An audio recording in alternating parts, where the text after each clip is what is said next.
Welcome to the Daily Plunge.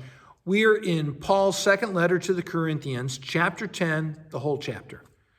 Paul begins by saying that he comes to them by the humility and gentleness of Christ.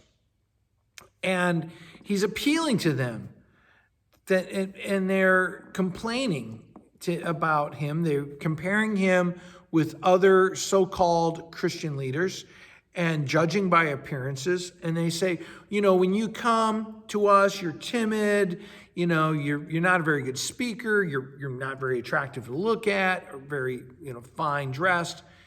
But when you write to us, then you're all bold and there's all this vim and vigor. And Paul says, you're right. And he says, I don't want to come to you with boldness. I want to come to you with grace. And it's sort of the same thing when we write letters or we're on Facebook or email, we're a little bit more forceful than we might be in person. But here's the crux of the matter. This really isn't about what kind of pastor or leader that Paul is. He says this, do you want to live by the power of this world? He says in verse 3. He says, we don't wage war the way the world does. We don't use the weapons of violence and power and money to control you. Instead, we are fighting a spiritual war, and the weapons that we wield are the weapons of Christ. They are the weapons of humility and suffering and grace and the truth of the gospel, and it's the cross and the resurrection. And he says, these are the weapons that demolish the arguments of the gods and the demonic of this world that attack God and attack God's people. And so he goes on to say, we demolish those arguments so that we can take every thought captive and make it obedient to Christ. And I want to ask you, do you live by the power of the gospel? Or do you have a training wheels type of faith, a gospel, where really you live by the world's standards? Are your thoughts obedient to Christ? Now, our thoughts tend to run wild on their own, right? But does the thinking of the world that's in your head take Christ captive?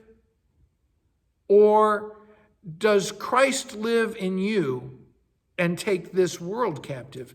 If you're making Christ serve the values and the priorities of this world, you have a training wheels gospel. Christ challenges you to look at this world not through a lens of accepting it, but recognizing how sinful and broken it is so that Christ can take you captive for his grace and his love. And that's what Paul's trying to say to these folks. Unless we turn to Christ, we have no power over the gods of this world, over the false values of this world, over the demonic of this world. We have no weapons to fight this broken world. And so when we live in Christ, we boast not in the triumphs of this world, Paul's saying. He says, instead, we want to boast in what God is really doing. And we don't commend ourselves. We don't compare ourselves to other folks. We are boasting in what God is doing through us. And so I ask you, does the world take your faith captive and put it in a box? Or does your faith in Jesus Christ take every thought in your head, every part of your life captive, so that it can be filled with the love and grace of Jesus Christ? Well, thanks, my friends. Have a blessed day.